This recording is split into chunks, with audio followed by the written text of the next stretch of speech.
esta é a nossa segunda unidade da nossa disciplina. Quando a gente vai falar sobre a teoria das finanças públicas, a gente viu uma primeira unidade, uma visão geral da disciplina. E agora a gente vai falar sobre o embasamento teórico. Nesse conjunto de slides aqui, a gente vai falar sobre falhas de mercado, sobre os objetivos da política fiscal, as funções do governo e sobre o gasto público. O assunto teoria da tributação, embora esteja no mesmo capítulo que embasa esse conhecimento, esse aprendizado que nós teremos nessa aula, ele é tratado mais à frente, depois que a gente tratar de resultado fiscal, quando a gente um pouco antes de iniciar sistema tributário nacional. Então, aproveitando essa oportunidade, esse momento, a gente utiliza como base para o nosso conhecimento o capítulo 1º do livro do Jean Biagi e Ana Cláudia Lenk, cujo título é Finanças Públicas, a capa dele está aqui, ele tem na biblioteca da UDESC, e inclusive no Polvo tem pedaços desse capítulo para você ler e poder resolver os exercícios da lista que tratam sobre esse assunto. Então vamos lá, o primeiro assunto que nós vamos tratar é a questão das falhas de mercado. Então existe uma premissa que é relativamente reconhecida no mundo inteiro, de que o mercado é falho, há falhas de mercado. Essa premissa, ela derrotou historicamente a teoria de livre mercado completo, de liberdade econômica, de mão invisível do Adam Smith, aquilo que o mercado para tudo se resolvia. Embora haja teóricos que ainda defendem que o mercado é perfeito, tenho até um pouco de dificuldade de dizer se há realmente teóricos que defendem isso, mas existem correntes ideológicas que advogam pelo liberalismo econômico, ou seja, evitando ou constrangindo o Estado a intervir na economia. E nós, particularmente neste momento, 2020 no Brasil, nós vivemos uma espécie de onda que está caminhando nesse sentido, de aumentar a liberdade econômica e restringir um pouco a atuação do Estado na economia. E tanto isso é verdade que a proposta de emenda constitucional da reforma administrativa do Estado, ela altera uma coisa importante que diz respeito que o Estado só entra na economia, só realiza atividades econômicas só subsidiariamente, se o setor econômico, o setor privado não atuar. Isso é uma das inovações dessa reforma administrativa. Bom, mas passando essa questão, os teóricos em gerais, no mundo inteiro, admitem falhas de mercado. E o livro que nós adotamos admite as falhas de mercado e explica quais são. Então nós temos esse rol de 6 falhas de mercado organizados dessa forma. É verdade que os autores organizam de formas diversas. Então a primeira falha de mercado é o seguinte: existe bens públicos. A demanda social por bens públicos. Quando a gente fala bens públicos, a gente está se referindo a bens e serviços públicos. Então, em determinadas localidades, não haverá empresas, iniciativas privadas interessadas a realizar determinadas demandas públicas. Como, por exemplo, as empresas em geral, elas não tenderão a absorver uma demanda por vacinação em massa da população. Mesmo que essa vacinação contribua para reduzir o índice de absenteísmo no trabalho, de faltas no trabalho. Não vai ter, todas as empresas vão financiar, não, isso é uma atividade pública, tipicamente pública.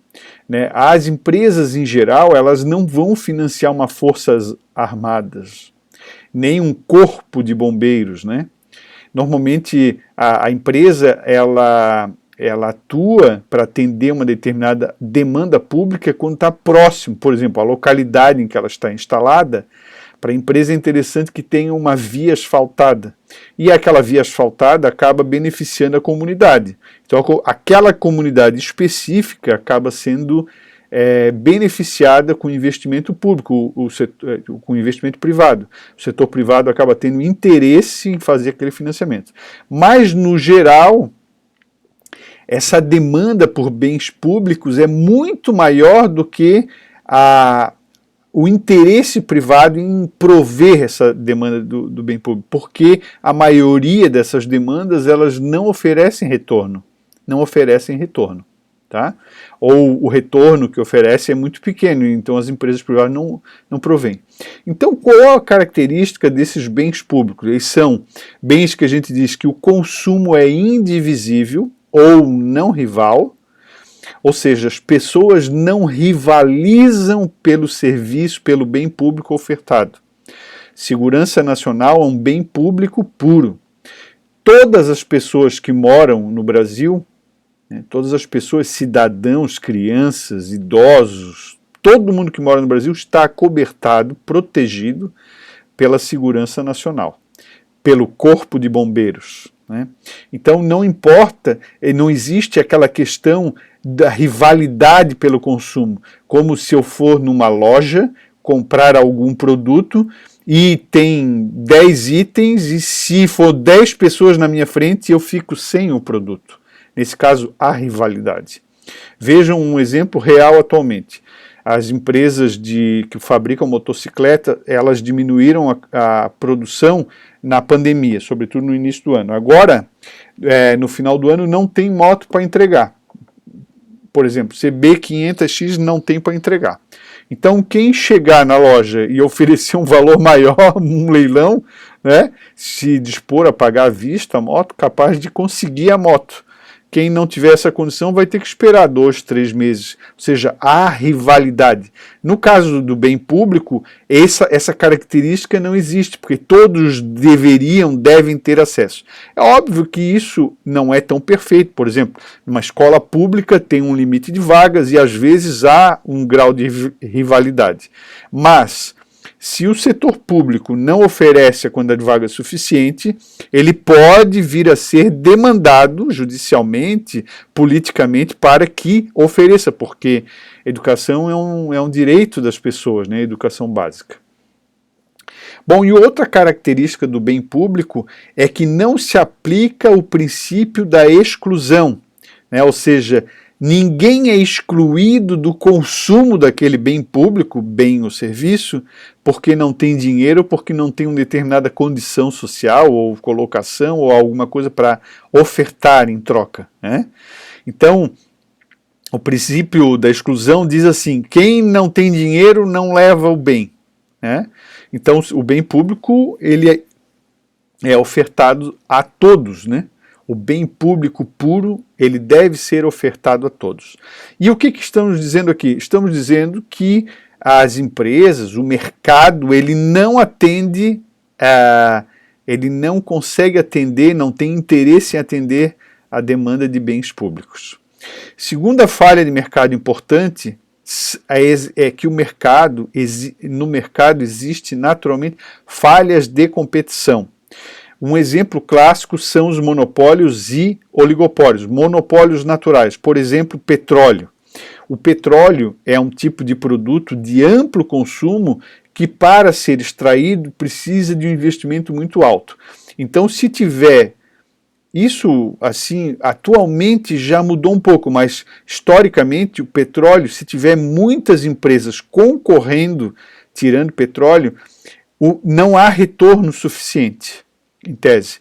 Então isso faz com que poucas empresas entrem e provavelmente só o governo acaba entrando, como é o caso do Brasil, Agora nós estamos num processo em que o governo está privatizando, poços de petróleo, extração e tal, mas historicamente a gente tinha uma situação de monopólio porque só o governo lá no passado tinha interesse tinha capacidade econômica de investir e dar essa condição, né? Vejam, por exemplo, a questão do álcool, né? O álcool, só o Brasil foi o precursor lá na década de 80, então teve toda uma política para incentivar a produção de álcool e para usar o álcool como um combustível alternativo à gasolina por causa da crise do petróleo, né? Um outro exemplo de monopólio natural no Brasil, historicamente, é a parte de energia, que também está em processo de privatização, a Eletrobras. Porque lá atrás, no passado, não se tinha condição, não havia interesse econômico em fazer, em gerar energia para o Brasil inteiro e vender energia para o Brasil inteiro. Então vocês vejam, por exemplo, o interior de Santa Catarina, né? Existem programas de governo que tinham esse objetivo de levar energia aos pequenos produtores rurais do interior. Né? Por quê? Porque a empresa privada, à época lá atrás, não tinha interesse, não enxergava retorno nesse investimento. Né? Então, a gente pode, né, eu estou falando de exemplos históricos e clássicos, mas a gente pode pensar atualmente, por exemplo, alguma coisa que seja muito cara e que não tem empresa para explorar, né, uma coisa moderna, por exemplo, um tipo de bateria que ninguém sabe direito, ou propriamente, no caso do Brasil, a extração de petróleo em profundidades marítimas, né, no pré-sal, super profundos, né? O Brasil é que gastou dinheiro para fazer um investimento para conseguir extrair aquele dinheiro, né? Aquele petróleo estava lá, né? Desenvolveu tecnologia para extrair. Agora já é de conhecimento público, né? Agora privatizaram, né? Ou está em processo de privatização. Outro exemplo são as externalidades. O que são externalidades? São atitudes, ações de terceiros que afetam outras pessoas.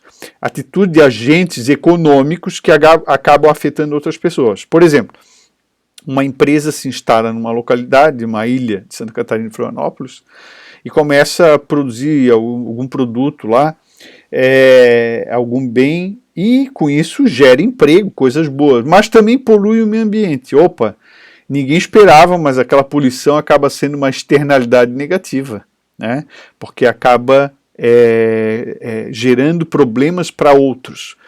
Outro exemplo, pessoas que não limpam os seus terrenos, tem um terreno, investiu, não limpa o terreno acumula água, rato, e com a acumulação de água e rato acaba proliferando dengue, né? E essa dengue acaba afetando a comunidade como um todo. Não é só a questão visual né, de que o terreno tá com mato alto, é a questão de sanidade, né? É a questão sanitária, né? Porque o mosquito é um vetor de doença, né? Um outro exemplo de falha de mercado são as falhas de informação. Alguns agentes econômicos têm acesso a informações e outros não. Alguns agentes econômicos têm acesso à informação correta e outros não. Outros têm acesso à informação errada, por interesses, por falta de capacidade de investimento, etc. Com isso, as decisões dos agentes econômicos acabam sendo erradas, né, e acaba influenciando para a imperfeição no mercado. O mercado acaba não sendo perfeito, né? Isso é muito comum quando tem uma empresa muito forte, agentes econômicos muito fortes e outros fracos, né? Então, por isso que o mercado também não é tão perfeito assim. Outra situação é a ocorrência de desemprego e inflação. Mas no mercado perfeito não deveria não ocorrer desemprego e inflação? Não, isso não é verdade. Você tem um elemento chamado tecnologia que gera desemprego, né? Gerando desemprego, você tem um problema de desequilíbrio social que acaba afetando o equilíbrio do mercado em si, né? Você tem o problema da inflação quando você tem problema de oferta de produtos, né, para todos, né? E muita demanda, aí você tem problema de inflação. Você tem problema de inflação quando determinados ofertantes do mercado não têm interesse em prover muito produto, né? Vocês vejam o caso das motos, né, que eu acabei de citar, elas estão com valor inflacionário, você está tendo que pagar um ágio. Se aquilo se acumula para frente, aquilo se transforma num problema de inflação, né? E isso que em moto temos bastante opções no mercado. Bom, a gente vai parar aqui, continuamos no próximo vídeo.